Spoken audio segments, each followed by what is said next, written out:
Jest kolejnym gościem, razem z nami już Jarosław Białk, starosta pucki. Witam panie starosto po raz kolejny na antenie Radia Kaszebę. Dzień dobry. Witam I serdecznie. pozwoli pan, że taką prywatę na początku. Wszystkiego dobrego z okazji urodzin życzymy. Dziękuję uprzejmie, dziękuję serdecznie za pamięć. Panie starosto, czego pan sobie życzy? Sobie?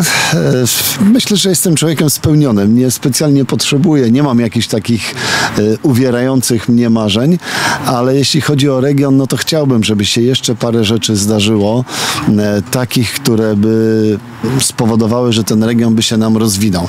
No przed chwilą słuchaliśmy prognozy pogody, no nie może być tak, że w środku lata mamy paręnaście stopni, powinniśmy mieć 26 stopni, już 30 byłoby za dużo, powinniśmy mieć przynajmniej 5-7 godzin pełnego słońca dziennie i wtedy byśmy byli zadowoleni, bo byliby zadowoleni turyści.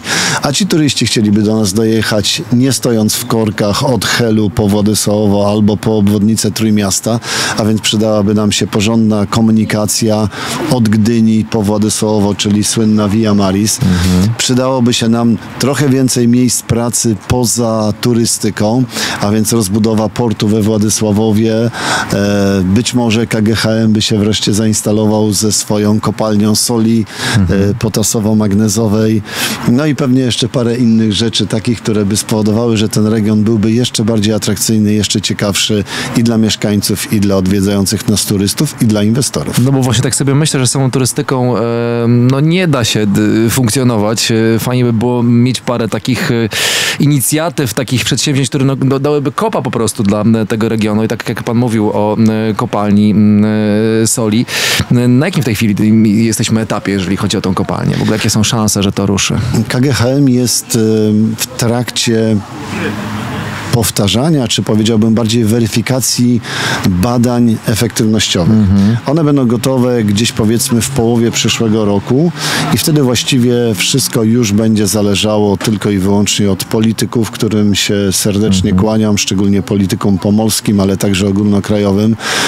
Bądźcie panie, panowie tutaj czujni i bądźcie odważni, bądźcie kreatywni i zdecydujcie o tym, żeby KGHM tutaj mógł zrealizować kolejną swoją inwestycję, bo to są bardzo dobre miejsca pracy, dużo tych miejsc pracy, to są lokalne łańcuchy dostaw, czyli lokalny biznes będzie się rozwijał. No i przede wszystkim kolejna noga, na której możemy stanąć poza turystyką. Turystyka zawsze będzie dla nas najważniejsza, najistotniejszą gałęzią gospodarki będzie turystyka, ale ona jednak jest trochę chimeryczna, bardzo krótka, bo przecież trwa powiedzmy 3-4 miesiące, a chcielibyśmy mieć także pracę, zajęcie, no i krótko mówiąc, bogacić się przez cały rok. Panie starosto, skoro rozmawiamy już o inwestycjach, o rozbudowach, no to chciałbym pana trochę podpytać o rozbudowę Szpitala Puckiego, o nowe sale operacyjne i rehabilitację. Na jakim jesteśmy etapie? No to jestem bardzo, bardzo zadowolony, bo wczoraj podpisaliśmy umowę na budowę bloku operacyjnego. To jest główna część tego budynku, która powstanie. Na to przedsięwzięcie pozyskaliśmy aż 19,5 miliona złotych środków rządowych. Cała inwestycja będzie kosztowała około 28, resztę musimy zabezpieczyć sami lub być może uda się jeszcze gdzieś jakieś środki zdobyć zewnętrzne, bo to jednak dla budżetu pojedynczych samorządów to są duże wysiłki, ale myślę, że sobie z tym również poradzimy. Rozpoczynamy budowę bloku teraz, czyli w końcówce 2025 roku, a w końcówce 2027 chcielibyśmy go oddać do użytku. Nieduży, bo 2 sale operacyjne, nic więcej nam nie potrzeba. Oczywiście z całą infrastrukturą, więc ta powierzchnia musi być dość duża. I to będzie na pierwszym piętrze nowo budowanego budynku. Na parterze będą pomieszczenia techniczne, pomieszczenia także dla Urzędu Miasta, tam gdzie mają garaże, bo budynek, który tam stoi, to jest bardziej informacja dla mieszkańców Pucka, którzy doskonale znają to miejsce. Budynek, który stoi, stanowi takie garaże, będzie wyburzony, a on jest bardzo taki już brzydki, niespecjalnie się nadaje do tego, żeby cokolwiek z nim sensownego zrobić, więc w tym miejscu powstanie bardzo ładny, okazały budynek 3-kondygnacyjny i na jego górnej kondygnacji, czyli na piętrze drugim, zrealizujemy funkcję, która od wielu, wielu lat jest poza szpitalem, a więc rehabilitację, bo przypomnę znowu mieszkańcom Pucka, że rehabilitacja szpitalna jest przy ulicy Męstwina w ośrodku, w budynku, w którym mieści się ośrodek Razem i chcielibyśmy po kilkunastu latach wrócić do szpitala. Po prostu nie było możliwości lokalowych, dlatego trzeba było wyprowadzić. To chyba jeszcze starosta Artur Jabłoński wyprowadzał tą część funkcji szpitalnej. Teraz mam nadzieję za 2,5 roku ona wróci. No i to będzie takie domknięcie klamry jednej, że wszystkie funkcje szpitala będą w jednym budynku mocno rozbudowane. Ponieważ teraz to tak nomen omen, to miejsce naszego spotkania, tak sobie myślę, że też blisko 216 się w tej chwili znajdujemy, więc tak. o drogi, o ulicę pana teraz wypytam, no bo przed nami 10 lutego do zrobienia. Czy wiecie już, kiedy te prace ruszą, na jakim jesteście etapie? Tak, ruszą za chwilę. To w ogóle bardzo dobre wiadomości. Już mówiliśmy o tym na antenie Radia Kaszebę i publikowaliśmy w naszych mediach społecznościowych. Udało się pozyskać 2 dofinansowania. Jedną powiat uzyskał na ulicę 10 lutego, natomiast miasto w tym samym czasie z tego samego programu, ale z innej puli, bo te pule są dedykowane osobno dla miast, to znaczy osobno dla gmin, osobno dla powiatów, uzyskało także dofinansowanie na Wejherowską. W związku z czym 2 główne ulice wjazdowe do Pucka, do stolicy powiatu będą w najbliższym czasie zmodernizowane.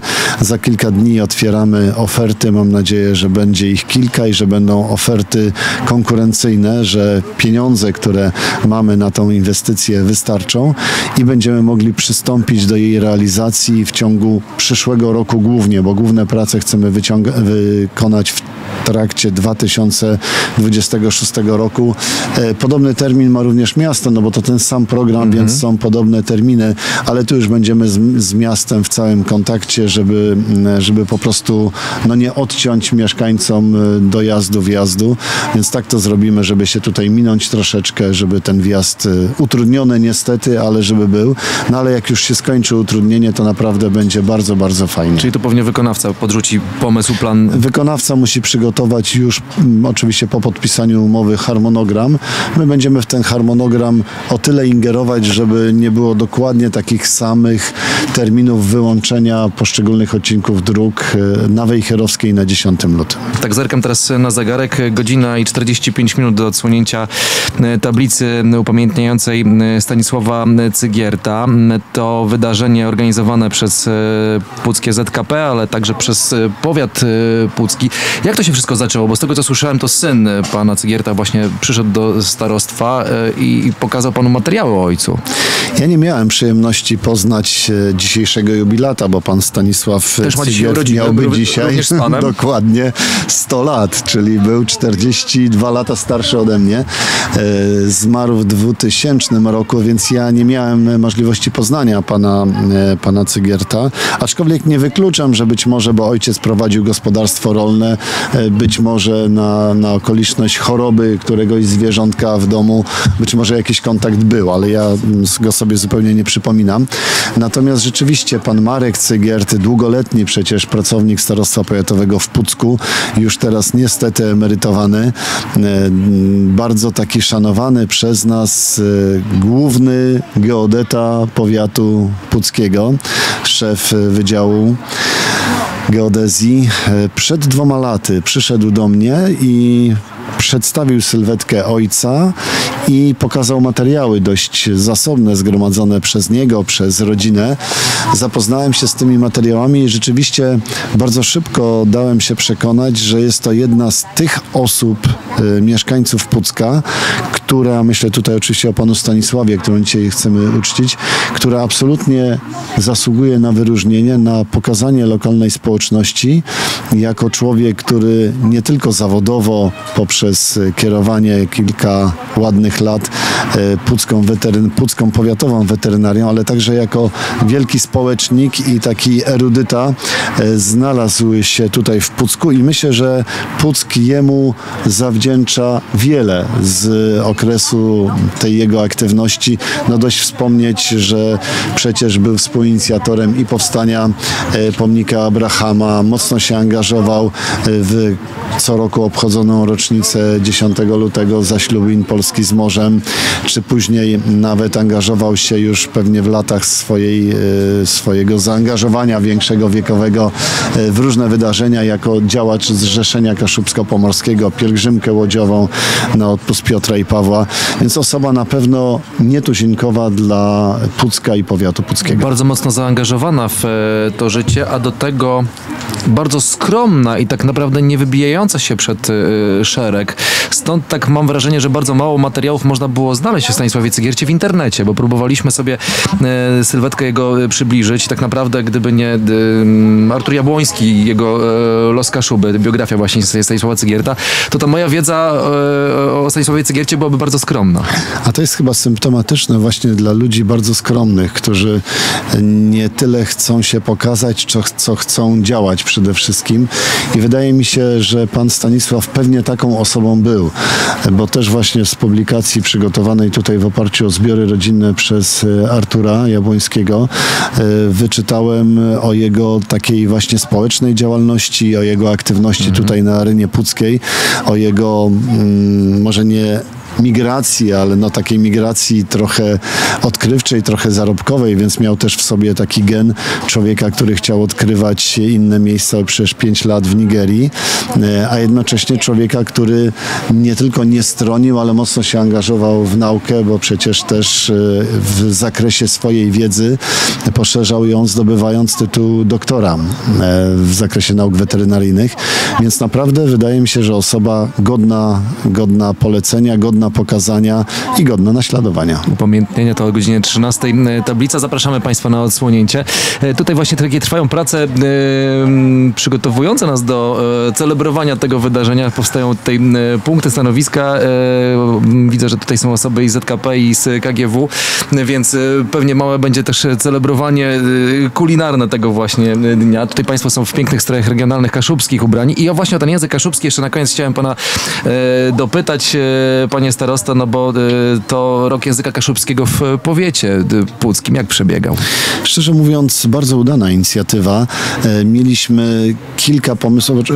Jakby temat wziął się stąd, że jest rocznica ustanowienia ustawy o mniejszościach regionalnych językach, więc to nam tutaj bardzo pasowało i chcieliśmy na terenie powiatu puckiego, który przecież jest, myślę, że w 90 kilku procentach zamieszkały przez rdzennych Kaszubów. Większość z nas posługuje się językiem kaszubskim albo chętnie go słucha, chętnie się go uczy, bo też są tacy mieszkańcy, którzy nie znali co prawda z domu, ale chętnie słyszą. Wczoraj siedzieliśmy gdzieś przy stole i rozmawialiśmy z osobami, co do których nie miałem przekonania, czy oni mówią po kaszubsku, a jeżeli ktoś siedzi naprzeciwko i wiem, że mówi po kaszubsku, to mi jakoś podświadomie się od razu wszystko przełącza na język kaszubski i zaczynam mówić po kaszubsku. I w pewnym momencie się zreflektowałem i mówię, ale czy wy rozumiecie? Tak, nie ma problemu, nie mówimy po kaszubsku, ale rozumiemy. Więc rzeczywiście ten kaszubski tutaj jest żywy na szczęście.